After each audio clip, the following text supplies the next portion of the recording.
Oh, hello. It's back again. Here we are. And it is now 10:15. And we'll go to Norman Baker in a minute. But I thought that it is quite traditional on a Tuesday that I test the beer here to make sure it's good to drink. So, Kevin is back.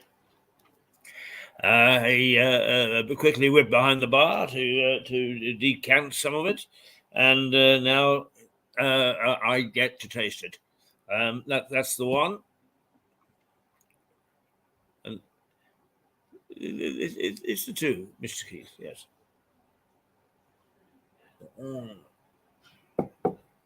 Oh yes.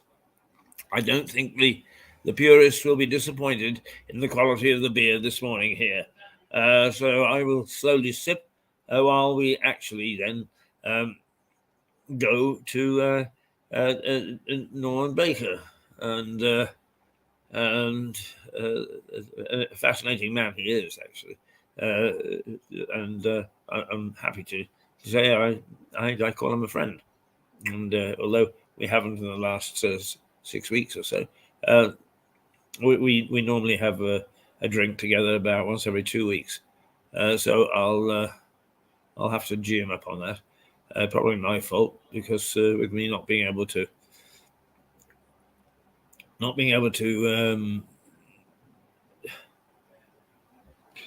what should we say, walk terribly well at the moment.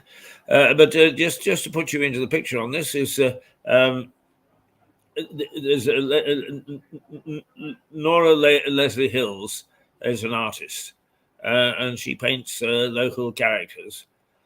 She actually paints other characters. She's painted Boris and Harry and one or two more. But essentially, she does it in support of the Action Cancer Research Institute at the bottom of School Hill, which has a charity shop. And these pictures are sold for charity. She takes no money at all herself.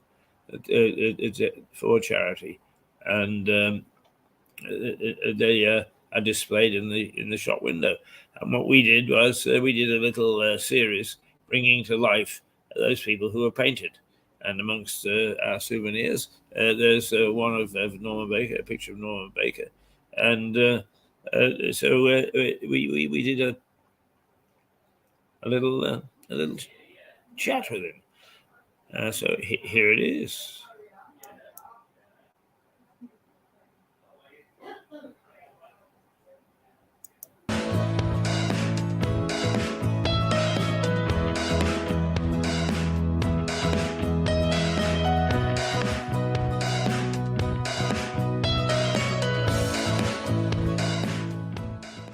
Welcome to Leslie's People, and the painting we're bringing alive this week is Norman Baker.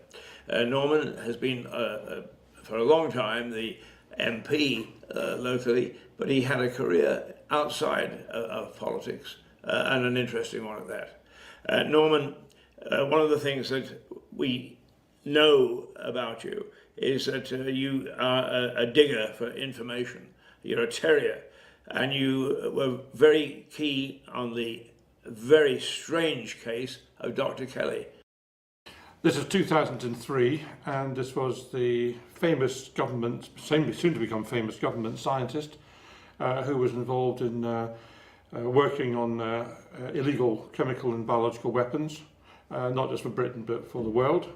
And he was then roped into the government's tissue of lies, which we had, the false documents, the dodgy dossiers, which were produced to justify the Iraq War, which misled Parliament and led to the deaths of countless British soldiers and a great many more Iraqis in what I regard as an illegal war. And Dr. Kelly, who was an expert in these matters, had significant doubts about the veracity of these dodgy dossiers, which were in part written by Alistair Campbell, made that plain to Andrew Gilligan in an off-the-record discussion at the Charing Cross Hotel in London. And then, well, all hell broke loose because Andrew Gilligan used this information in a broadcast early on in the morning on the Today programme. The government then went into full overdrive, and Dr. Kelly was forced out. His name was forced out. Well, then subsequently, very shortly afterwards, he was found dead in the woods. Curiously enough, that's a phrase he'd used about himself some months earlier. He was found dead in the woods in what were suspicious circumstances. However, within a couple of hours, literally, of his body being officially found, a public inquiry of sorts had been established under Lord Hutton. Lord Hutton had been identified as the right person by members of the government. He had been spoken to. He'd been found in his office in the House of Lords on a Friday morning, most curiously, because nobody's there on a Friday morning. His terms of reference had been agreed, and the whole thing was then announced by lunchtime. Well, of course, that meant that the scent of the press was directed towards this so-called inquiry which was due to take place and away from Dr. Kelly's death. And the inquiry, I use the word lightly because there was nothing of the sort, when it took place, largely focused on the government and the BBC, and poor Dr. Kelly got barely a look in.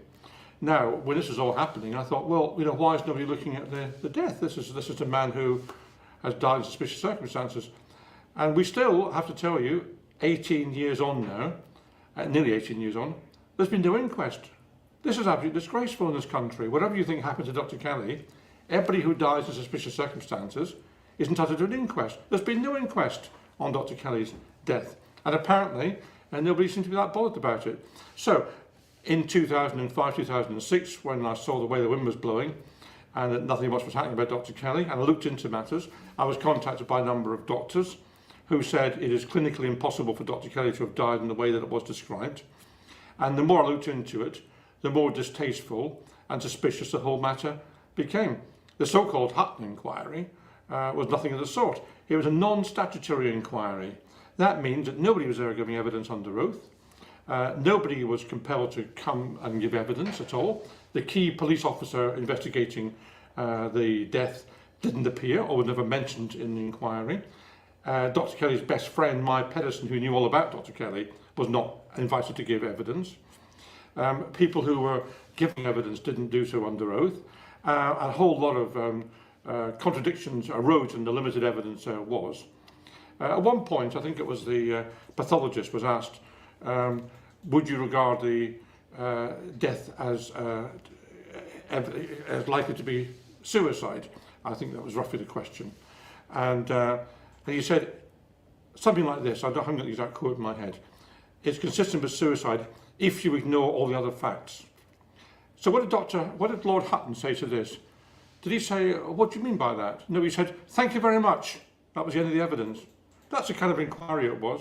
So what I did in my political life, Keith, was I went around looking at elephants in rooms, and I said, there's an elephant over there. Why is no one talking about an elephant? And nobody was talking about it. And I think the press really failed lamentably in this whole episode. They didn't look into it at all. What's their job? They're journalists. They should investigate matters. They investigated nothing. They were led by Alistair Campbell, and they followed his story, absolutely. And the great thing about 2003 that really shook me was the incompetence of the press, because they failed to do their job properly, and the government got away with it. And at the end of it, as you know, Gavin Davis, the BBC chairman, resigned. Greg Dyke, the Director General, resigned. Andrew Gilligan was pushed out of his job as a reporter, and yet they were all basically right. And who resigned from the government? Nobody. Now, obviously, the powers that be swung into action very quickly, and whether the press was lamentable or not, they obviously were subject to pressure.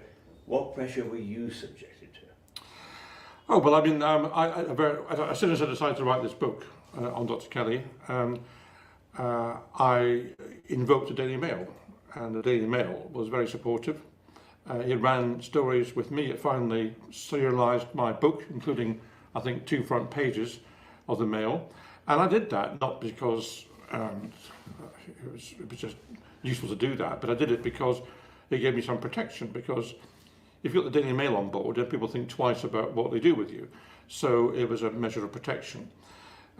So the Daily Mail was very supportive, and I got, I think, I've forgotten how many it was, several thousand emails and letters from constituents and non-constituents right across the country, mostly non-constituents, including about 50 who offered new information, including about 15 who were connected with the police and security services, who were happy to tell me things. And I met some of those people. It was a very interesting experience for me, apart from anything else, to do that. But you know, in terms of what I had, that minimised it, I think. But I had an episode in my office, just around the corner from here, actually, just along the road, when one day my office manager's computer, which was the main computer in the office, came up with suddenly came up with a notice saying your computer is having its files deleted, and within 10 seconds are completely dead. I got the police involved in that, actually, because that was quite serious. They had no idea how it could have happened. It was investigated by the police over at not Falmer, just beyond that. I've forgotten where the police headquarters are, just beyond there, but the special headquarters there. So you did have things go bump in the night, didn't you? Well, you never quite know whether things go bump in the night or whether you hear things. I mean, I like to try and stick to things I'm definitely sure about, and I'm definitely sure about the computer. You had a very distinguished career in Parliament, and when you were quite a young spud, you set some sort of record which always makes me chuckle. Well, I set the record for the most written questions, and I asked more questions, I think, I think it was 3 weeks, and Tim Rathbone asked in 23 years or something before, I can't remember the exact figure. I mean, to be honest with you, I probably was not as selective as I should have been. I had so many things I wanted to campaign on when I got elected, and so many things I thought were wrong and wanted action. I was hugely enthusiastic, and I just went at it all guns blazing. And I think in retrospect I should have been slightly more selective, but you know, that was a novelty and the enthusiasm of a young new MP. But yes, I mean, I think parliamentary questions were and are a very underrated tool. They're a way of getting information out that written questions is that otherwise don't appear, and particularly before the Freedom of Information Act came in, it was really the only way you can get information out of the government of the day. And if people say, well, written questions aren't terribly important, it depends what they are, because, for example, one of the questions I asked, which was terribly effective, was I asked the government to list the percentage increase in cost of travelling by variously road, rail, air and bus over the last 20 years. And what they showed was that the cost of travelling by public transport had risen enormously, and the cost of travelling by car and air, which of course are the more polluting methods, had decreased significantly. Now, that was the first time that trend had been shown, and that was then used heavily by me, by Greenpeace, Frontier and everybody else to demonstrate that the government's transport policy had changed. And it did change a bit, and I think that question was helpful in that. And of course the question which I'm most famous for, which I got awards for actually, was related to Peter Mandelson and the Hinduja passport affair. And if you remember this, there was a Millennium Dome which he was responsible for, which I was a Lib Dem spokesman, which was wonderful because it was like having an open goal every week to score. People just passed the ball in front of the net and he'd bang at the back of the net every week. And he was in charge of this. He hated me, Peter Mandelson, and I thought he was a malign influence in government, so I went for him. And he wouldn't come to the Commons and answer questions, so I bombarded him with literally hundreds of written questions, the only way you can make the guy accountable, until I forced him to come to the Commons and answer questions, which I did. Anyway, one of the questions I asked, not him, but Jack Straw, who was the Home Secretary, was about the Hinduja passports, because he'd wanted to get sponsorship for these various zones in the Dome, if you remember. The whole thing was a white elephant, and one of the zones was a faith zone, and of course nobody really wanted to sponsor the faith zone. Anyway, I mean, he suddenly came up with, I think it was £1 million from the Hinduja brothers, who are very rich Indian business people. And I then did some research. To cut a long story short, I discovered that there'd been some, I think, improper behaviour where he'd helped accelerate their passport applications in return for the £1 million donation. So I asked a question of the Home Office of Jack Straw, what representations he'd received from Peter Mandelson about the Hinduja passports. It's always helpful to know the answer to a question when you ask it. So I put this question down, and then it turned out subsequently, I found out from the Observer actually, there was a huge row in government about this question because Mandelson didn't want to answer it, of course, and Jack Straw insisted it was answered. He took the line that it was a perfectly proper question that was come from an MP and he should answer it. Now, it may be he was approaching it in a genuine way, or maybe he didn't like Mandelson. It was quite helpful to him. Like, who knows? Anyway, the upshot was that his junior minister, Barbara Roche, did answer the question. And at that point, I was in Germany on Commons business, and I got the message through he'd had to resign. Blair had told me he had to resign. So I got besieged. I spent most of my time in Germany on the phone doing interviews about this question. I remember coming back about 2 years later and going into the BBC at Millbank, and the BBC doesn't organise itself in necessarily a very efficient way. And I got this bunch of media vultures suddenly landed on me from BBC Norfolk and BBC Devon and whoever else it was, all wanting separate interviews. Well, they couldn't just have one interview and pool it, I don't know, but they wanted separate interviews. So that was an extraordinary experience. And I got out of that the opposition politician of the Year award from Channel 4 and the question of the Year award from The Spectator. And all because of the written question. So the power of a written question should not be underestimated. As a veteran, you turn to transport, and you have become something of an expert on transport. How do you see transport in the future? What's going to happen to the way that we actually travel? My prediction may be different to what I want. What I want is a revitalisation of public transport, because I think it's good for the environment to maximise the number of people in a vehicle, apart from anything else. And I also think it's good for the economy, because it's cheaper ultimately to transfer people by train or by bus than it is by car in overall towns. You minimise congestion in the high street if people are coming by bus. A bus can hold 75 people. That's potentially 75 cars, causing congestion. So I want to see a renewal of public transport. I also think we should see more cycling and walking. It's good for people to do that. And socially, I think we should mingle with people. Ideally, you should talk to people on buses and trains. People don't always do that, but sometimes they do. I think it's quite social to do that. And people behave slightly oddly sometimes when they're in this little box of theirs called a car, when they appear to be separated from the rest of the universe. And they're both on their own and not on their own. And they behave perhaps in a way they wouldn't do if they were on a bus or a train. So I think for all sorts of reasons, I would like to see walking, cycling and public transport come into its own. And when the virus first hit us in about March, we did see from the government some sensible policies. We saw an attempt to encourage cycling and walking, which did increase dramatically. And by the way, people want to cycle. We've got one of the highest percentages of bicycle ownership in this country of anywhere in the world, but one of the lowest uses. Why is that? It's because people want to cycle but don't feel safe doing so, I think, largely. And people did feel safe when there were fewer cars on the road in March. So if we can get back to that stage, we can have that. And if you look at Holland, if you look back to Holland in the 1980s or thereabouts, it was chock-a-block with cars. Now everybody's on a bike in Holland. You can transfer these skills and this attitude. So I'd like to see that. But unfortunately what's happening now is that the government sent a message out in March that public transport wasn't safe. I suppose it was sensible to try and discourage that at the time until we knew what was happening. But public transport now is safe. People are entering vehicles which have been scrupulously cleaned regularly. They're wearing masks, are socially distanced. There's really no reason why they shouldn't use a bus or a train. They're probably a lot safer than pubs and clubs and everything, which are still open. And yet people have got this mindset that it's not safe.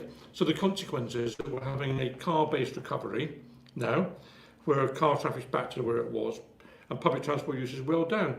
That's not sensible, actually, in longer terms. So what my prediction will be will depend upon whether the government deals with that or not. If they do nothing, then we will end up with public transport going back 30 years. We'll end up with cars everywhere and a lot of congestion. but the government needs to lead on this. It has a decarbonisation strategy, which is good. It has supported the rail and bus industry in the last few months in a very positive way, better than many countries. But it needs to make that leap now to get people back on buses and trains. And that's something I'm working on in my hat with the Campaign for Better Transport, where I advise them on transport policy. So we'll be having a campaign on that very shortly to try to encourage the government. You know, as far as the Transport Secretary is concerned, Grant Shapps has done many good things, actually. But I worry that he seems to think that green cars are the answer to everything. Well, green cars are welcome insofar as they take away pollution, but they don't take away congestion. And they also leave people isolated for those who haven't got access to cars. So he needs to actually think about those two things. I'm not sure he has done yet. A final question, Norman, because you've given us a fascinating background to a number of things, is you actually were associated with the Dalai Lama. Yes, I was. This is another one of these elephants in rooms. There was a reporter, Jonathan Mirsky, used to write for The Observer, and he used to, this is before I was an MP, and he used to write these columns about Tibet, and I thought, this is terrible what's happening in Tibet. This is effectively genocide. And I use the word advisedly, not carelessly, because the Chinese government has illegally occupied Tibet, is rewritten history, or trying to rewrite history to say it was always there, which it wasn't, and is carrying out a policy which is designed to eradicate the very nature of Tibetan beliefs, their religion, their culture, to force Han Chinese culture on them, to turn them into Han Chinese. That is genocide under the definition of the post-war definition of genocide. And I couldn't believe this was happening, no one did anything about it. So I took up the issue of Tibet. One of those issues I took up when I arrived in Parliament in 1987. And I ended up then as president of the Tibet Society for about 10 years. And as part of that, obviously, I met the Dalai Lama on a number of occasions, both in England and in India. And I have to say, one of my most nervous moments ever in life was when I was the host to the Dalai Lama when he came to give an address at the Albert Hall before, I don't know, 50,000 people or something. And I was the host of that, and I was doing a Q&A with him. And just me and him on this huge stage. And a translator, I think, behind us in case. He speaks English quite well, but he has a translator just in case. And I was incredibly nervous. I don't get nervous in front of 50,000 people, but I got nervous because I got a lot of respect for him, and I wanted not to get it wrong. That's why I was nervous. And he is a peculiar character in the sense that you don't quite know what he's going to say next. And he's got a very infectious laugh. He doesn't really behave as you think a sort of religious person should behave. So I mean, that was a challenging moment for me. I think I got away with it, but I was quite nervous with that. But he is a tremendous figure, and you know, the Chinese call him a terrorist. Good God, how this word is misused. He has dedicated his life to non-violence and to peace. He's like an equivalent of Gandhi in a way. I mean, how to call him a terrorist? It's just outrageous. And at last, the world now is beginning to wake up to the horrors of the Chinese regime. And they've overreached themselves, of course, with Xinjiang and the Muslims and all these concentration camps, because that's what they are, they're setting up. And they've overreached themselves very visibly in Hong Kong, where they've torn up the agreement with the British, which should last 50 years and doesn't last 50 years. And they're showing contempt for the world, actually. And at last, the world begin to wake up and say, we can't let this carry on. They've let it carry on for ages. You know, the deal with the Chinese was that the West thought, give them the Olympics, 2008 was it, I think, give them the Olympics, and that will expose the world to the China and China to the world, and the economic advance the Chinese have made will be matched by democracy catching up. Well, of course, nothing of the sort happened. What the Chinese have now got is an absolute control of the population, which is unbelievable. It's worse than Orwell's 1984 in terms of capacity. They will now know everything you're doing. They monitor everything you do on your mobile phone, everything. Then CCTVs everywhere. They've now give points for how you behave. If you walk across a red light as a pedestrian, you get points deducted. They know you've done it, they'll deduct points. And if enough points are deducted, they stop you travelling by train. They stop your children going to university and all these sorts of things. They force you to behave exactly as they want, as robots. This is the future of the world if we're not careful. And that's what's happening in China now. They've occupied Tibet illegally. You know, the British know about Tibet because we were there. We were going around the world and forcing people to trade with us. That's what it was. I mean, we shouldn't have done that in a way, the way we did it, but at least we weren't kind of massacring people in the way the Chinese do. We went into Tibet and we forced them to trade with us. But we actually got on quite well with them. The Dalai Lama likes the British. He was there, of course, because he's now very old. We were there. We were the only country really in Tibet before the Chinese invasion to any degree. So we know they were independent. They had their own government, they had their own currency, they had their own stamps, they had their own foreign policy. We signed treaties with them. You know, the Simla Convention 1914 and others, which the Chinese are not part of. We did bilateral treaties with the Tibetans. So we know they're independent. So when the Chinese turn around and say it's always been part of China, what absolute nonsense. I mean, it hasn't been. They cannot be allowed to rewrite history in this way. People do like to rewrite history in totalitarian regimes. There was no joke in Soviet Russia under Stalin when Russians would say to each other, "We don't know what's going to. You never know what's going to happen tomorrow." Was the line they used to use in Stalin's. No, that's not right. You never know what's going to happen yesterday. That's right. You never know what's going to happen yesterday. Is what they said because the history is rewritten by Stalin. So thanks for being with us. You're welcome. There we go, Leslie's people. Norman Baker, thank you for being with us. Once again, a very lively character and one where the life of the portraits that Leslie Hills paints has come to life in the streets of Lewes.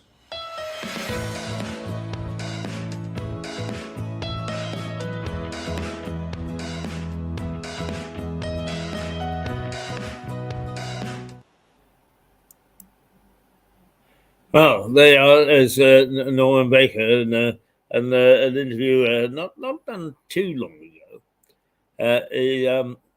a fascinating man. And for those people who are interested in Norman Baker, he still lives in Lewes. He is not actively involved in politics directly, but he has carved his career towards journalism.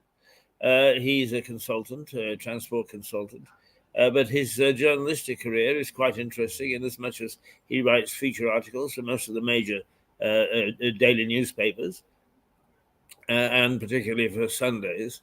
And he also does what I do each morning. He does this once a week on GBTV, I think it's called, the new news channel. And he reviews the papers.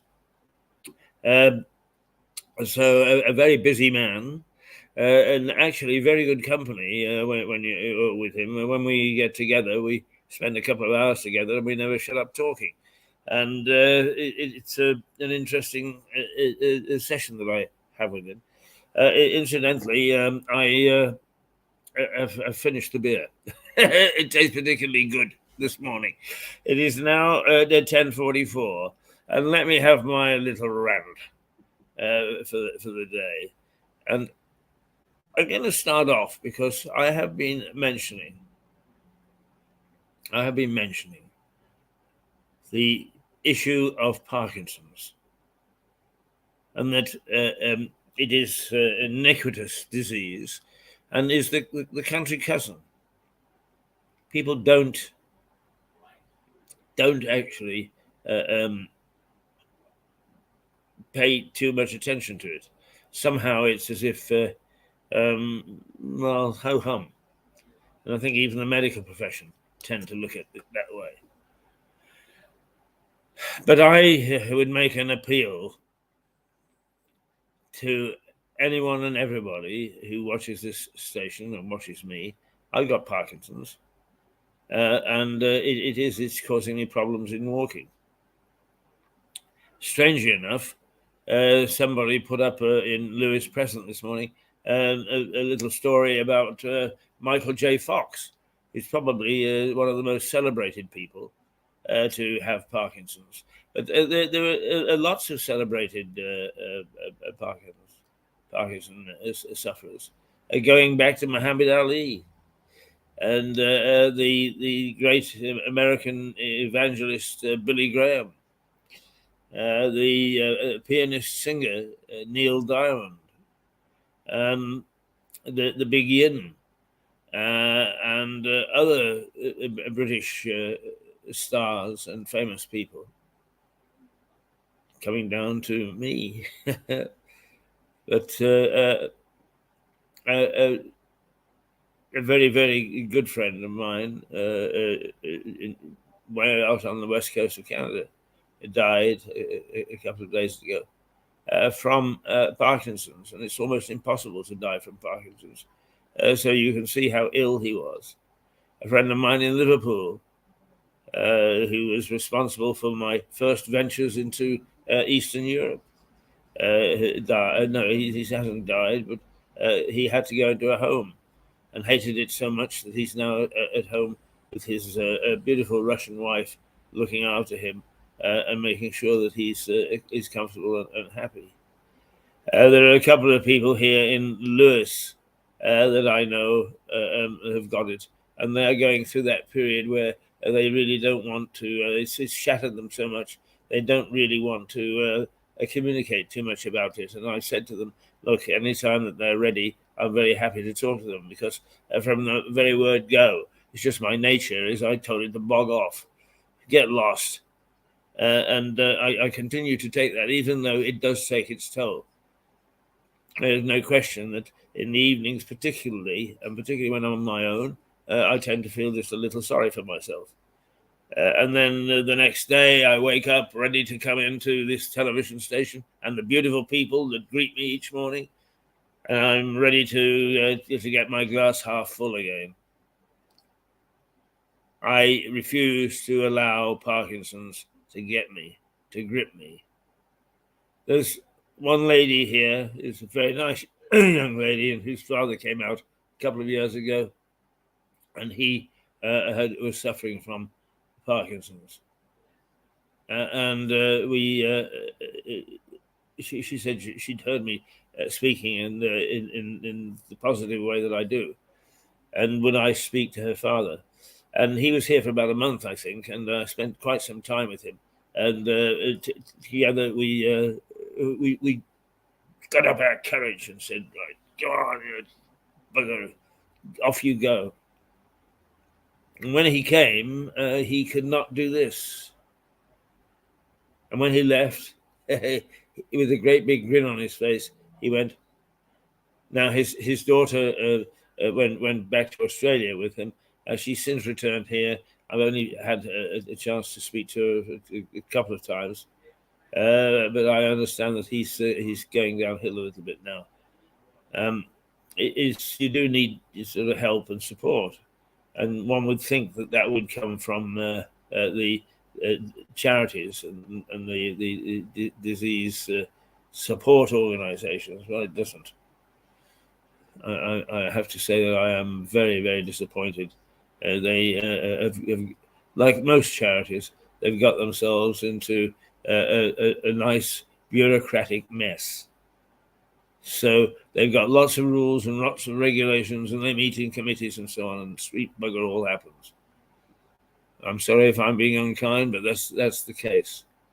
It leads me on to something else, because I dealt with a very, very nice lady. It was a real fireball, and she pushed me and bullied me and so on and so forth in dealing with this charity. The charity itself wrote to me and said, we are taking a look at, actually just seeing if they could help me with one of those nice little carriages you see, scooters around town. didn't hold out much hope, but anyway, I went along with it. But they wrote to me and sort of said, "Oh, sorry, we've been so busy that we haven't made any decisions yet. But this is in December, this is before Christmas. And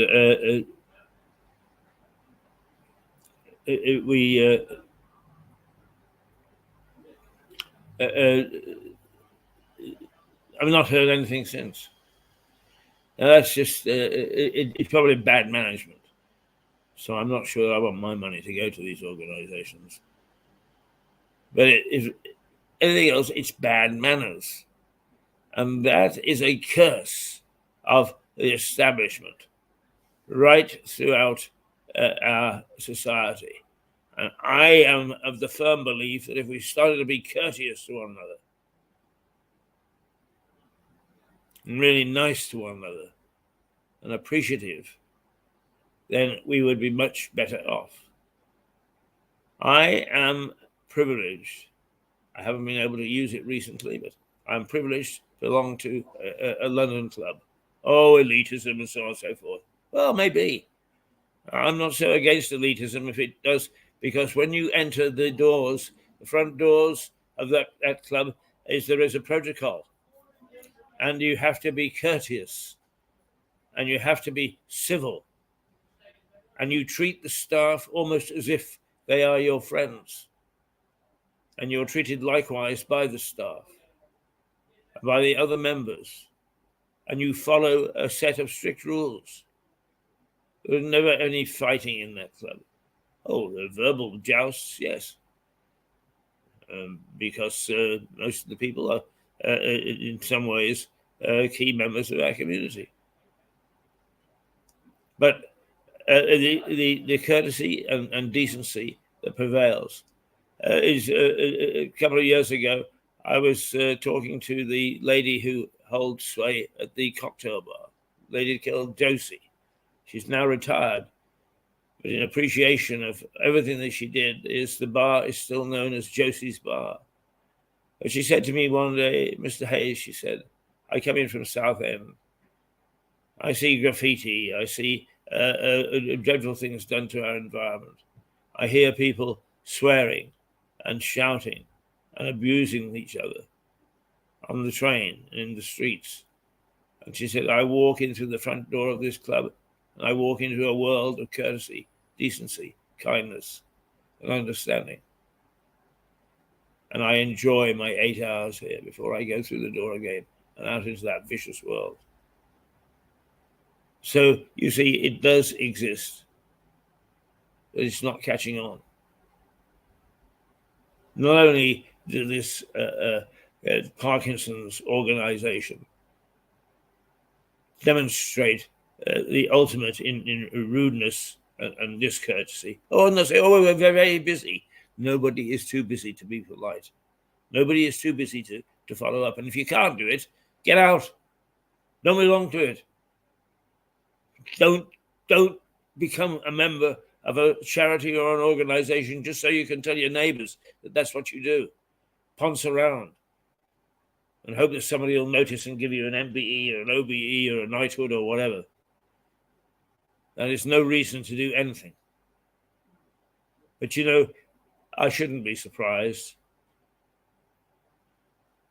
We sent out several invitations to our Christmas Carol party, which was a huge success. It was wonderful. It was old-time stuff. Everybody was carried away. There was magic in the air. And for all the political people, with the one exception, from the Lewis District Council leader, we didn't get even an acknowledgement. That's the sort of people we've got in charge. Those are our leaders. No courtesy. No understanding of why we should be polite to one another. No understanding of why we should acknowledge things. No. It just adds to my general view that our local politicians and some of our national politicians as well are absolutely without any form of politesse, any form of decency, any form of manners, any sort of civil behavior, and yet they will actually tell you just what wonderful things they're doing for our society. Well, that's BS. They're not at all. They're only doing things for themselves. And the sooner we can get reform and we can uproot this lot who self-perpetuate and spout absolute utter nonsense and actually propose and institute utter nonsense, the better. Oh, they sound so wonderful when they make statements. Oh, they sound so wonderful when they're quoted in the media. Well, they're not. They're nasty little tykes. And I have no confidence whatsoever in either the town council, the district council. I don't know anything about the county council, and perhaps that's why I shouldn't have confidence in them. They don't even try to make me understand. So they are. I still got Parkinson's. I still can't walk. And I get no help whatsoever. I do privately. I'm lucky I have friends, amongst them Norman Baker, whom we just seen discussing the case of Dr. Kelly. And he, in no uncertain terms, says the press in the beginning of this century let everybody down, didn't do their job. And I think that was probably the beginning of the media owners telling their staff what was acceptable and what wasn't, from their point of view, not from a civility point of view, but from what they believed that they wanted to push. And 9 times out of 10, the owners of newspapers and so on are wealthy people. And all they're interested in is greed. That they don't do it because they want to alter society. They don't do it because they want to really delve into the evils of society. They do it because they want to fill their pockets. So the last thing that they'll do is to support anything that threatens that. What a great pity. What a great pity that we have got great institutions that have come to their knees. And it's little guys like us. It doesn't matter whether we're right or wrong. That's beside the point. But at least we have the temerity and the decency to lift our heads, to stick our chins out, and to get on with it. 10:58. It is time for me to go. I've had a good morning this morning. I thoroughly enjoyed the material that we put out. I'll be back tomorrow. It's tomorrow Wednesday, isn't it, I think? Yes, tomorrow is Wednesday. And I look forward to having some more material for you. With any luck at all, we might, Stuart Dolby has been reading an investigative article in the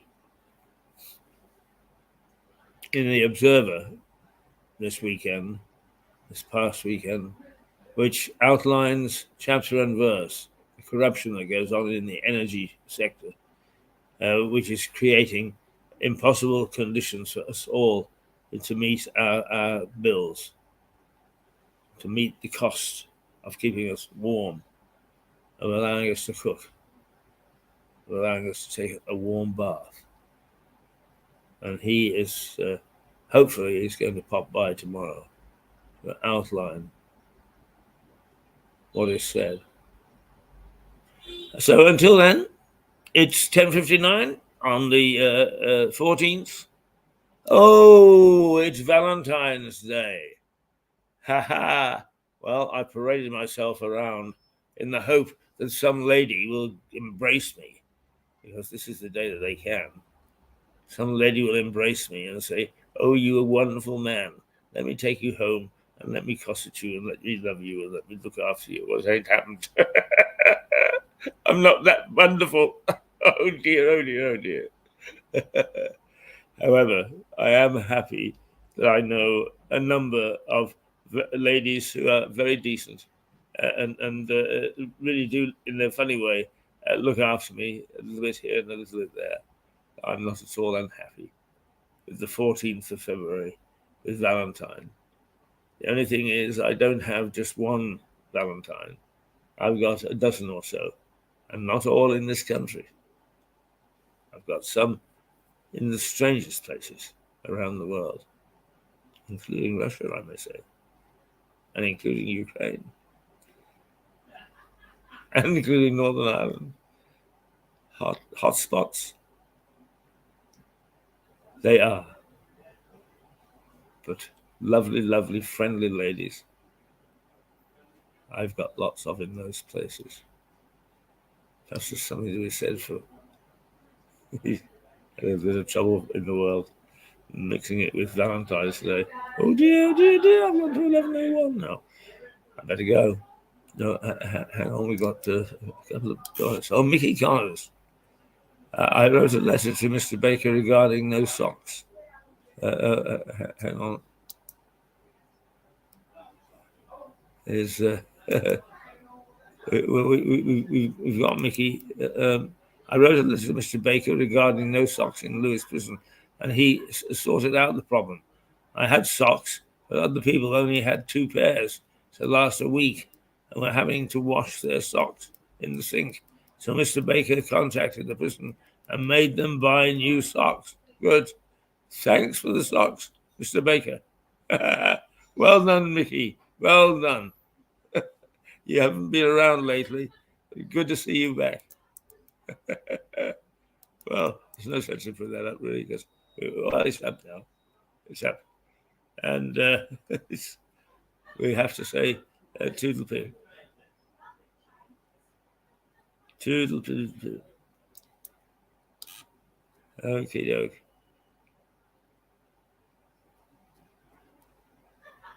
Here we go.